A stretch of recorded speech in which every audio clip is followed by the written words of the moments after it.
Hola a todos, bienvenidos a Elemental, el espacio donde nos leemos el libro y te traemos el resumen. Mi nombre es Pedro y estoy acá con Santiago. Hola, hola. Y el día de hoy estamos celebrando. Cumplimos 8 años de podcast, Lo cual es un logro. lo cual es un gran logro, como de hecho vamos a discutir el día de hoy. Así que queríamos hacer un especial donde le íbamos a hablar un poco de nuestros libros favoritos del año pasado y lo que hemos, Sí, dos temas que queríamos traer a propósito de este aniversario. para nosotros llevar 8 años es algo que, por lo menos para mí, era algo impensable cuando partimos. Y 8 años es un proyecto muy largo y que Sí. a la vez trae desafíos, porque el año pasado para nosotros no fue un año fácil No. de lectura. Nosotros, para que todos los que están viendo esto en el futuro, estamos grabando en abril del año 2025, es decir, les vamos a hablar desde abril del 24 hasta abril del 25, y para nosotros no fue un buen año. No fuimos capaces de juntarnos tantas veces como nos gustaría, pasamos por altos y bajos, y es por eso que con Pedro les queremos traer un especial de 2 libros y 2 ideas. Exacto. Entonces, partamos un poco por los libros. ¿Cuál fue tu libro del año pasado? Mira, tengo varias menciones honrosas. Sí, Por ejemplo, todas. sin ir más lejos, el libro con el cual, de los primeros que partimos el año pasado, por ejemplo, La obsesión de la perfección, Flawless, de Elise Hu, que era uno que hablaba sobre la industria de la belleza en Corea, muy entretenido, muy interesante, rápido, ágil. O cuando leímos, por ejemplo, El mundo que se llama Cómo ser humano en la era de las máquinas, de Anna Fry, también entretenido. Son libros que verdaderamente como que me quedé con esa sensación de, oh, qué buena esta cuestión, entretenido. El ¿Por qué reaccionamos así en los desastres?, de Amanda Ripley, Sí, también un libro que básicamente nos forzó a hablar de una cosa que nunca habíamos hablado, de qué vamos a hacer ante un incendio. sí. Pero fuera de esos que fueron entretenidos, dinámicos, distintos, los que personalmente, o el libro que personalmente más resonó conmigo fue el de Deep Work, Ya. el de Trabajo Profundo, Cal Newport, porque es de esos libros que nosotros hemos ido clasificando de esta idea de eh, lo dejarías en la biblioteca, lo dejarías en el velador, lo dejarías en, no sé, en la basura. Para mí, este libro es un libro de velador, porque he vuelto a la idea del deep work cotidianamente desde que lo leí muchas veces. Me he metido con la idea de, ok, ¿cómo hago trabajo profundo? ¿En qué me estoy distrayendo? ¿Cuáles son estos como hoyos negros de las métricas? Entonces, a mí en lo personal, el tema del deep work me hizo mucho sentido en esta etapa de la vida, porque también creo que el año 2024 pasé por, no sé si es una crisis, pero pasé por una etapa de muchos proyectos paralelos. Sí, Y eso me generaba el problema de que, oye, ¿cómo lo hago para salir de esta cuestión? el año pasado a ti te causó un burnout. O sea, sobre Eh, todo hacia finales y a principios de 2025. sí.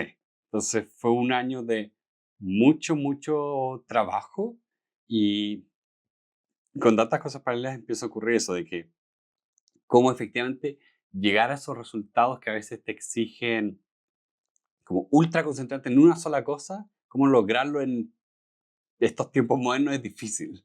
Mm. Entonces creo que ahí es un buen compañero para cualquier persona que quiera leer sobre productividad.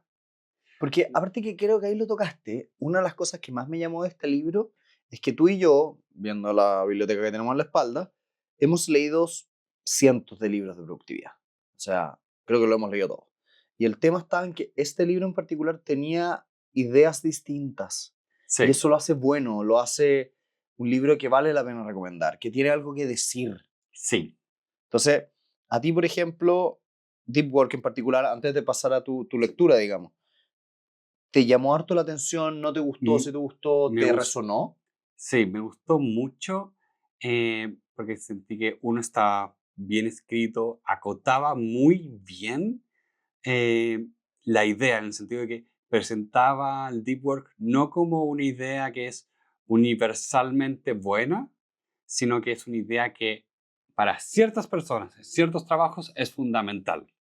Y eso son las cosas que a mí me gusta cuando me presentan una herramienta, como, no sé, si me presentas un martillo, me encantaría que me hables de todos los usos del martillo como martillo, no como sacacorchos. Ya. Entonces me gusta cuando estos libros sobre productividad tienen los pies en la tierra, entienden de qué se tratan, dónde apuntan.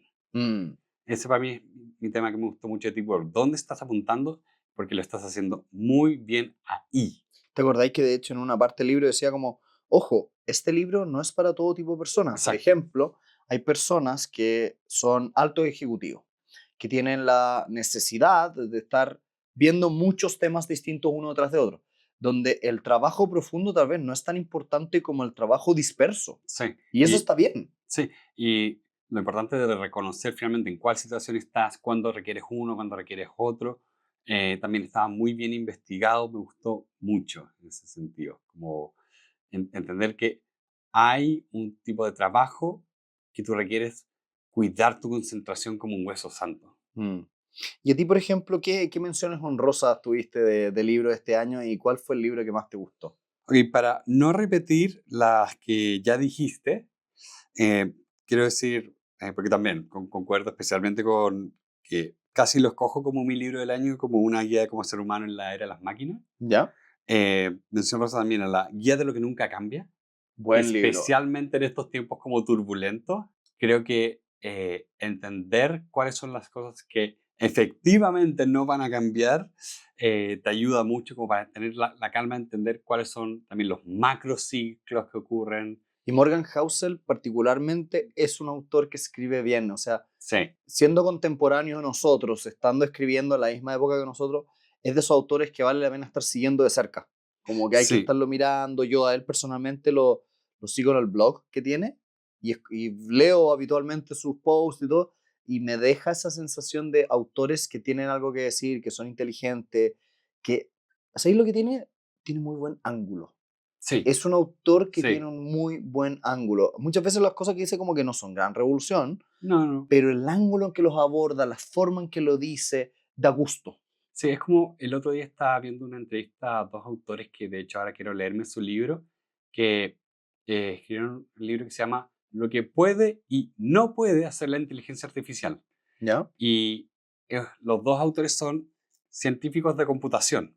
Entonces, el libro un poco aborda el tema de inteligencia artificial desde la perspectiva de, oye, tratemos de ser lo más objetivos posibles al hablar de el estado de esta tecnología, porque hay demasiado, demasiada venta del producto por sobre la realidad de la aplicabilidad, y eso al mismo tiempo no significa que no sea que el estado de esa tecnología no sea aplicable. Ya. Entonces me gustó mucho ese ángulo como de sensatez en un mundo de histeria.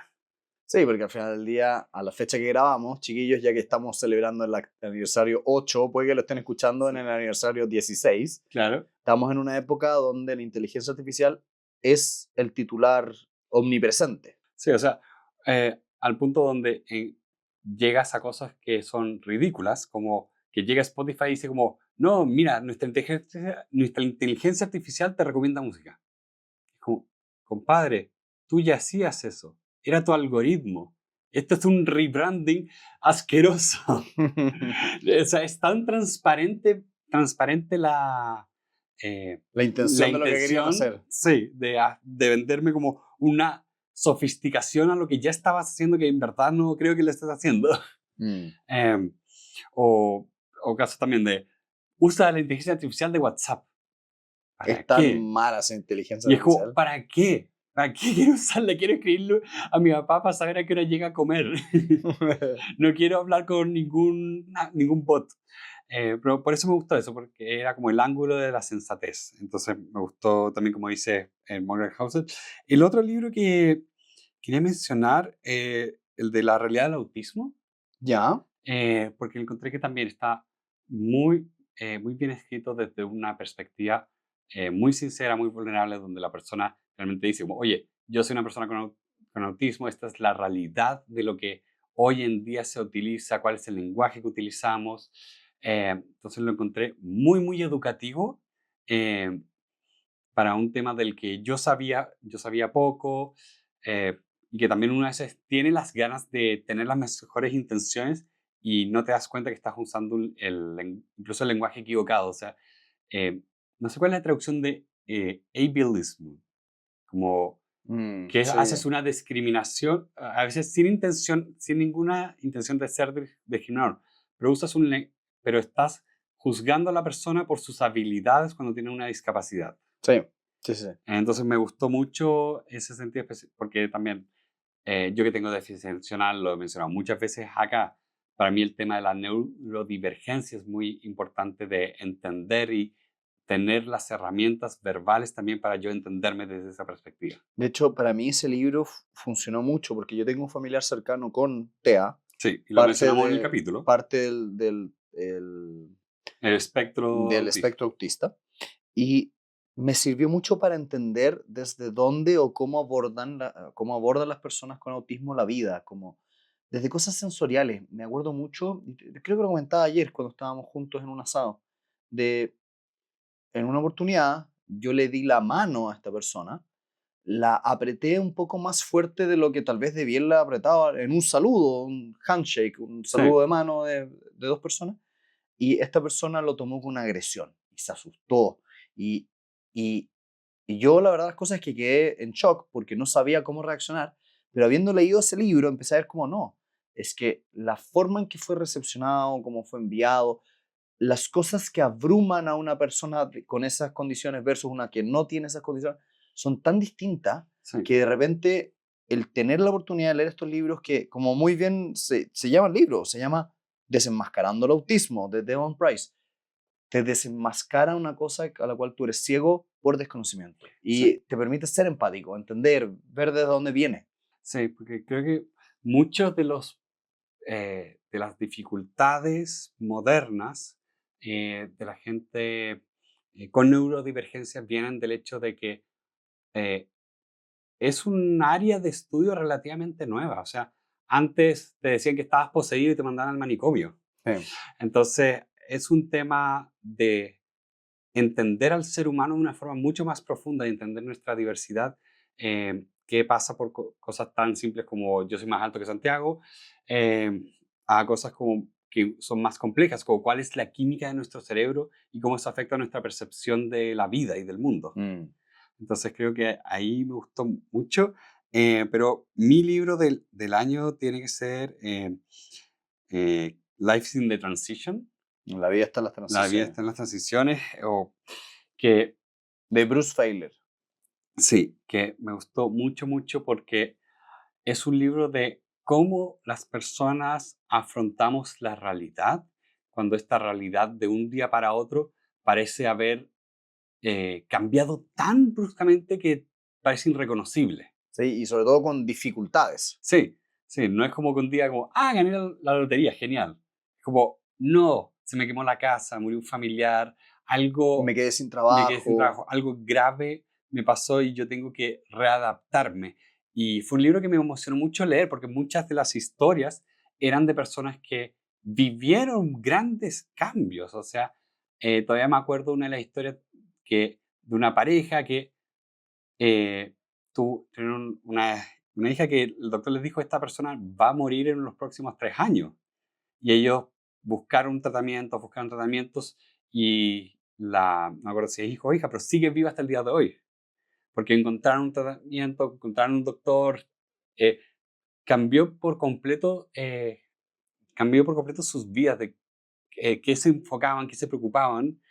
eh, y las personas somos así de flexibles, nos adaptamos tantas veces, que lo encontré como un libro importante, especialmente con todas las dificultades que tuve el año pasado. Como Sí. que me llegó así de forma profunda. También yo diría que para mí es un libro de velador, como que quiero volver a leerlo. Fíjate que ese libro en particular, yo, como te comentaba en el episodio, es un libro que yo leí hace varios años atrás y que me he encontrado más de una vez recomendándolo, regalándolo y hasta incluso en una oportunidad es una cosa súper increíble que a propósito de la universidad, una alumna me mandó un mail Ah, me acuerdo. diciéndome, hablándome de una situación familiar compleja.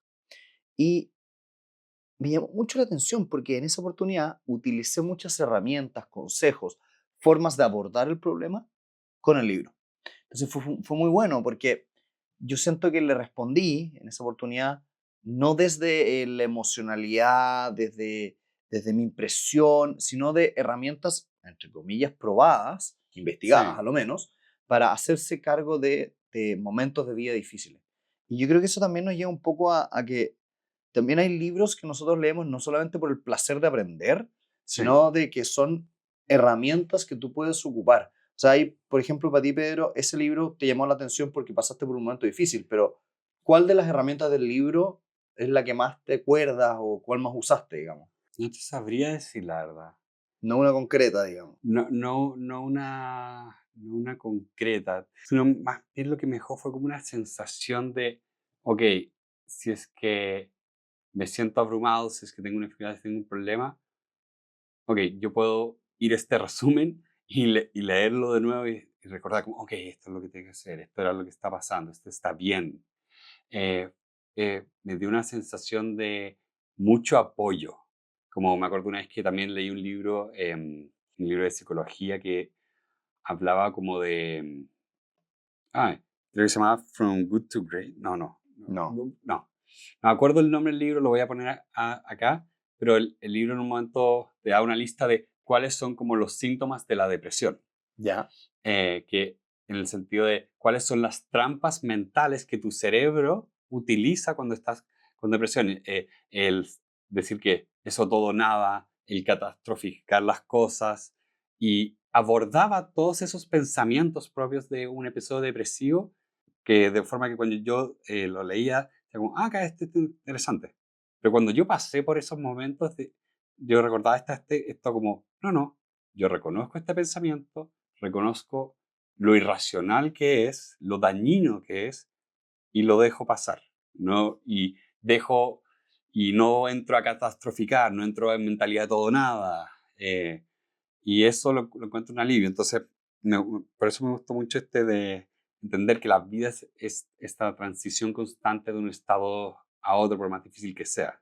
Ese libro yo muchas veces lo he citado porque creo que es una verdad de la cual no se habla tanto, No, pero que el libro la expresa muy bien, de que la vida ya no es recta no, no. y es esperable de que no sea recta, de que no vas a pasar 50 años de tu vida en el mismo trabajo, o la misma profesión, o en la misma, incluso en la misma familia. Hoy en día las tasas de divorcio están por los cielos, las familias se arman, se desarman, se muere la gente, no se muere la gente, se cambian de país. A Sí, nosotros, por ejemplo, nos ha pasado mucho que amigos muy cercanos se nos fueron del país sí. y no lo hemos visto en años. Yo así como, chuta, perdí un pilar importante de mis amistades y ya no está. Sí, un amigo, uno de mis mejores amigos de la universidad se va a ir a Estados Unidos el próximo mes. Y no lo vaya a volver a ver. ¿Dándose cuánto tiempo? Sí, o sea, según el que viene para mi matrimonio, así que más le vale. Más le vale, si no va a tener un problema, digamos. Sí. Pero sí, ese fue mi libro y creo que tiene mucho valor. Y ahí te quería dar la invitación a que trajeras la primera de las ideas porque siento que lo que hacemos acá es importante. Me alegra mucho lo que hacemos, me encanta, yo leo los comentarios de YouTube, de Spotify, me demora es un poco en responder y esas cosas, pero siento que que hemos creado una comunidad muy positiva, Mm.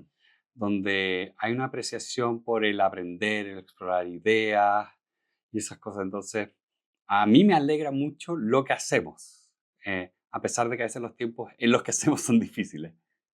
O sea, ahí tú habías traído o sea, tú me dijiste tu idea antes de empezar a grabar, así que, por favor. O sea, mi idea concreta era, yo quería comentar que si bien el año pasado, el 2024, para nosotros fue un mal año en términos de cantidad de grabaciones, sí fue un buen año para darme cuenta de ciertas cosas. Por ejemplo, que para mí este espacio era un espacio seguro de hacer algo importante, que me llenaba y que me daba mucha tranquilidad. Por ejemplo, me pasaba la otra vez que fui a hacer una clase común y corriente en la universidad, y iba saliendo de la clase y me di cuenta de una cosa extrañísima. Dije, oh, llevo 2 horas hablándole a 60 personas y no he mirado el teléfono. No me he preocupado del trabajo. He estado en un espacio protegido del mundo constante de estímulos y me entregué completamente a enseñar, etcétera. Y empecé a darme cuenta, sobre todo hacia finales del año, sobre todo con este tema que venía contando, de que estuve pasando por un periodo de mucho burnout, pensando mucho en el trabajo, muy angustiado con la cuestión. Me empecé a dar cuenta que el espacio del podcast, este podcast que estamos grabando hoy, para mí tenía esas mismas matices, esos mismos sonidos, esos mismos colores. Para mí venir a grabar con Pedro 45 minutos, una hora, y hablar de un libro es poner el teléfono en modo avión, es hablar de algo que encuentro interesante, como un libro con idea, es poder dedicarle mi completa y absoluta atención a esto, sin tener el estímulo afuera, el trabajo. Y por Sí. ejemplo, aunque suena raro, nosotros con Pedro habíamos estado, con los años hemos movido los días de las grabaciones. Y el haber vuelto al origen, que era grabar los fines de semana y cosas así, me ha sido muy placentero, porque no tengo la presión psicológica de que tengo que estar trabajando, no tengo la presión psicológica de que no estoy haciendo algún negocio, no sé lo que sea, sino que estoy un día de fin de semana preocupado de hablar con un muy buen amigo sobre una lectura, Ah, sobre una idea. Y eso a mí, a propósito de todo este burnout que tuve a fines del año pasado y de este año, eh, me sirvió mucho para decir, como, estas son las cosas que no quiero dejar. Quiero seguir haciéndolo porque va más allá de que entretenido que todos ustedes chiquillos nos estén escuchando y que rico es cuando, por ejemplo, ayer fuimos a un cerro y nos topamos con una persona y nos saluda. Qué rico que la gente reconozca el esfuerzo. Pero en realidad también lo hacemos un poco para nosotros. Como que creo que eso es lo que quería decir. Como este podcast, si bien es por la comunidad, también es para mí. sí. Ahí, bueno, tocabas ese último tema. Y esto es una lectura que no solo se aplica a las artes, pero es muy común a veces en el tema del artista, como lecturas como a las personas artistas que se dice como, el artista es una persona que en cierto sentido tiene que ser al mismo tiempo totalmente dedicada a la audiencia, en el sentido de que tú haces las cosas para los demás, tú haces arte para los demás, Ujú. pero primero tienes que ser totalmente egoísta. Tú no puedes hacer un trabajo creativo, un trabajo artístico, solamente para los demás. Tiene que primero ser para ti. Tú tienes que estar haciendo algo que tú digas, yo quiero hacer esto porque lo disfruto en sí Mm. mismo. Entonces, para mí el tema del podcast es muy importante porque, o sea, siempre me ha gustado las conversaciones que tenemos, pero siento que con el podcast logramos otras cosas que yo quería lograr en mi vida, como de, o sea, sí, yo quiero no solo ver las charlas de los autores, quiero leer los libros y quiero que los conversemos y quiero que estemos aprendiendo juntos. Me gusta esa sensación de estar como culturizándome constantemente, no solo por un tema de que después en conversaciones puedo decir como, no, no, yo leí un libro donde pasaba esto, no, no solo para dejar caer nombres, sino también para efectivamente tener compañía en el aprendizaje. Dejar caer nombre, gringolización Sí, increíble de tu mente, pero ya. sí, sí. Bueno, es que lo acabamos de leer en el libro de Feel Good, de el name dropping, entonces lo Sí. tengo pegado. ¿Qué es más pretencioso? ¿Name dropping famous people or writers? ¿Qué es más pretencioso? ¿Traducir de tu pensamiento del inglés al español o del español al inglés? Sí. Sí. Sí, pero ocurre eso de que siento que a lo largo de los años también en nuestros intentos de hacer crecer el podcast, ha también evolucionado y eh, es importante como volver a esa idea original de, oye, hacemos esto porque nos gusta, porque lo pasamos bien, y si es que a alguien más les gusta, eso es genial, pero primero nos tiene que gustar a nosotros hacerlo. Sí. Y esa es una idea que siento que es difícil, siento que es difícil porque no es algo como que te enseñen Sí. realmente. No es como que cuando vas a la clase de arte en el colegio te dicen como, bueno, déjame hablarte de las motivaciones del artista. No, no. No, es aprende a dibujar. Oye, ¿y tú qué idea te queréis traer hoy día a este episodio de aniversario? Sí, yo quería traer, que la hemos tocado un poco hablando de lo difícil que fue el año pasado, de lo difícil de mantener un proyecto Mm, por tanto, tanto tiempo y el esfuerzo extra que requiere pasar por episodios difíciles. Porque muchas veces no es algo que te puedas preparar. Tú no estás diciendo como ya, el próximo año va a ser un año complicado, así que vamos a tomar estas medidas precautivas para grabar y cuidar el día en que grabamos. No, no se dio que yo me operé, yo estaba sin trabajo, Yo estaba lesionado. Tú te lesionaste el hombro. En los primeros episodios del año anterior van a verme a mí con un cabestrillo. Sí. Entonces, todas esas cosas pasan y uno se tiene que ir adaptando y de cierta forma como que no perder el rumbo de qué es lo que hace el proyecto en sí. En la medida que te vas adaptando, vas surfeando todas las olas. Eso lo encuentro casi un milagro que hayamos llegado a 8 años, que en ningún minuto hayamos dicho como, ¿sabes qué? Es suficiente. Es suficiente, ¿para qué lo estamos haciendo? No perder la motivación.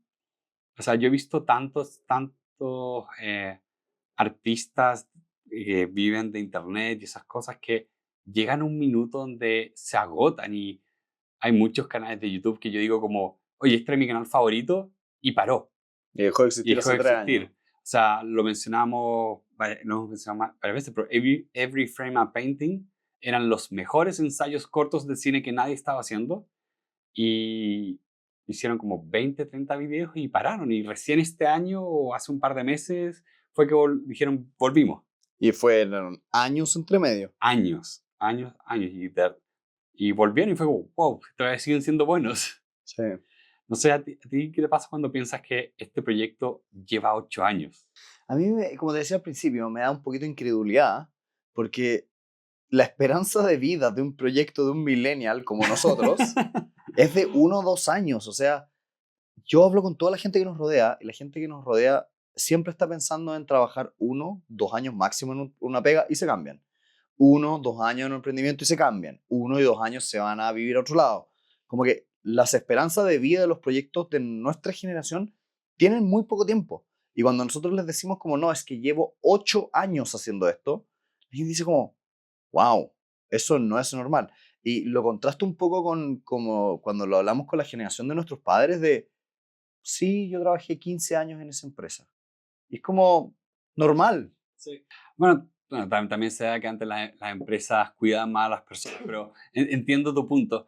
Y yo pensaba un poco también recuerdo mucho cuando leíamos el libro de Juegos Infinitos, la importancia también de definir como lo que ahí llamaban una causa justa, como algo que te motivaba profundamente a seguir en esto en una línea de tiempo que se supone que sigue hasta el infinito. Sí, porque ganar el mundo de los podcasts no lo vamos a ganar nunca. No, o sea, no se puede y en 8 años creo que nos hemos dado cuenta que también somos bien de nicho como para decir como, sí, vamos a ser los más populares de Chile, más popular que, no sé, ¿cómo se llama? Tomás va a morir. Sí, nunca lo vamos a lograr. No.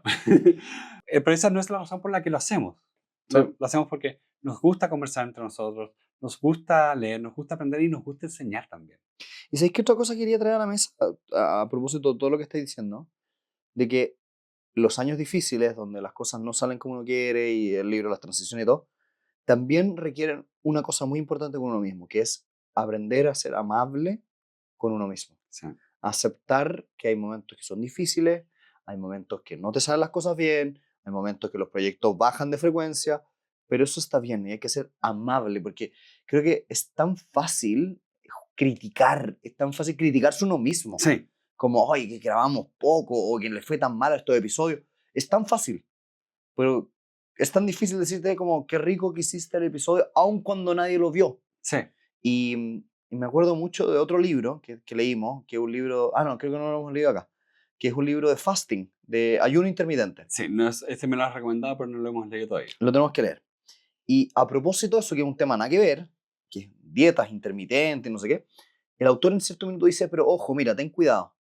Las personas suelen decir que quieren mantener un peso ideal y que ojalá durante todo el año tengan un peso ideal. Pero se olvidan que todos los seres humanos durante toda la vida y durante toda la historia de la humanidad han pasado por etapas. Han habido periodos y años de que tú estuviste más gordo, estuviste más flaco. Pasaste periodos del año, en nuestro caso cercano a Navidad, más gordo, periodos más cercanos, no sé, a abril, más flaco. Y que es normal dentro de una vida y dentro de un año subir y bajar, subir y bajar, y que no es normal, de hecho, la estabilidad. Sí. Entonces, como que pesqué esa idea y la transmití un poco hacia acá, y es como, es normal que el año octavo de este proyecto Claro. haya sido un poquito más lento porque lo que nos rodeaba, tú te operaste, yo me lesioné, estuvimos con mucha pega, Yo pasamos sin por, pega. tú buscaste ahí pega, estás ahí buscando pega, se dieron muchas cosas que nos permitió chuta, tener un ritmo más lento nomás. Sí, pero ahí lo importante es que no nos rendimos, Sí, seguimos haciéndolo. No dijimos como, ¿sabes qué ha pasado tanto tiempo desde que grabamos para qué seguir?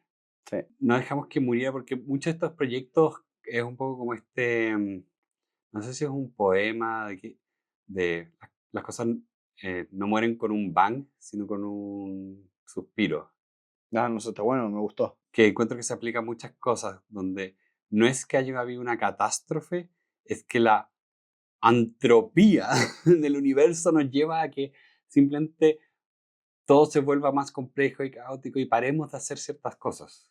Y también, ¿sabéis qué pasa? Que a veces se contamina. A nosotros nos pasó. O Sí, sea, digámoslo. Nosotros en ciertos minutos dijimos, oye, ¿y qué pasa si es que monetizamos el podcast? Hicimos mucho esfuerzo, mucho trabajo, y después nos dimos cuenta que habíamos contaminado un espacio que era muy rico nuestro sí, por pensarlo solamente desde las lógicas del dinero. Y también eso es importante porque muchos proyectos pasionales, como el que estamos haciendo, se mueren cuando entra la lógica de que tienes que ganar plata, si no, no lo hagas. sí.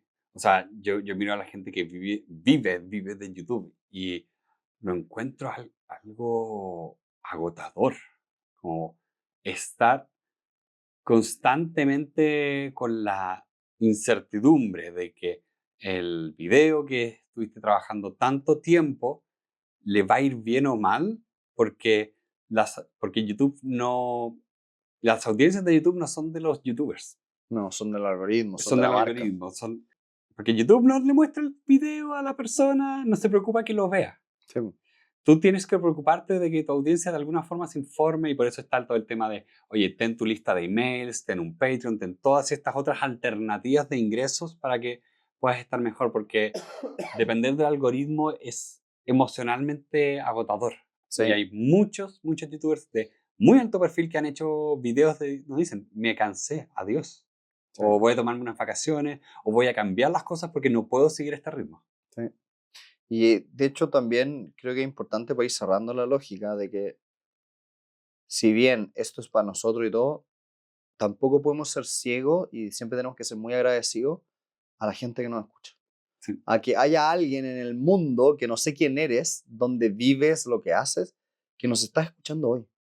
Y que ojalá que al final, en este episodio, no sé si vale la pena pedir un emoji, pero ojalá que nos dejen un comentario, como los que han sido hardcore fans todos estos años, leerlos, porque o sea, cosas tan locas. O sea, ayer, como les hemos comentado en los últimos dos episodios, nos topamos con una persona. Decía, oye, los conocí en la pandemia y me ayudaron mucho.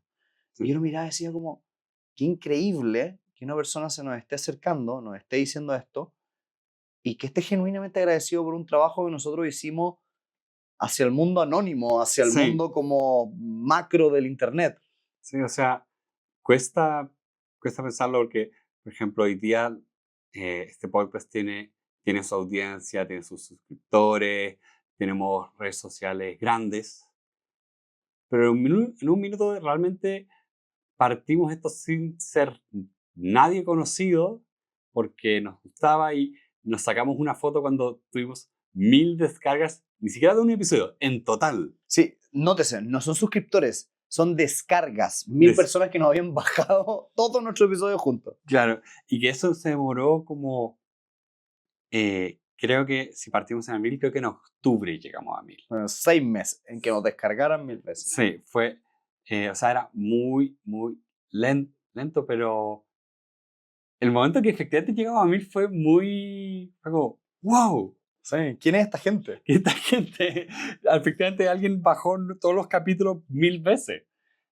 No, no deja de ser impresionante y creo que ahí está ese tema de que a veces la gente siento que subestima un poco lo que puede lograr a través de Internet. Y no solo lo digo en el sentido de crear un proyecto como este, sino que incluso yo lo veo, como decía al principio, en los comentarios. O sea, cuando tú dejas un comentario positivo en un proyecto como este, que es pequeño, es Sí, enano, somos un proyecto enano. somos enanos, y efectivamente nos dejan palabras amables, de verdad nos hacen el día. Sí. De verdad nos hacen el día. Y creo que también quiero terminar con esa nota de agradecimiento.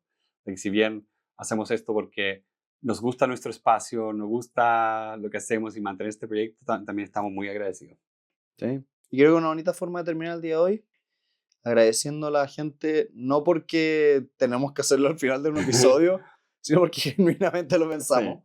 Y dejarlos súper invitados a que sean de esa gente que si nos ven en la calle, nos saluden, porque nosotros vamos a estar muy felices de haberlos visto. Sí. Es para nosotros, tal vez es para ustedes, pero al final todos ganamos. Sí, es rico. Así que con eso, muchas gracias por habernos escuchado 8 años. Esperemos vernos en 8 años más. Sí. Y gracias. Nos vemos en el próximo episodio. Adiós.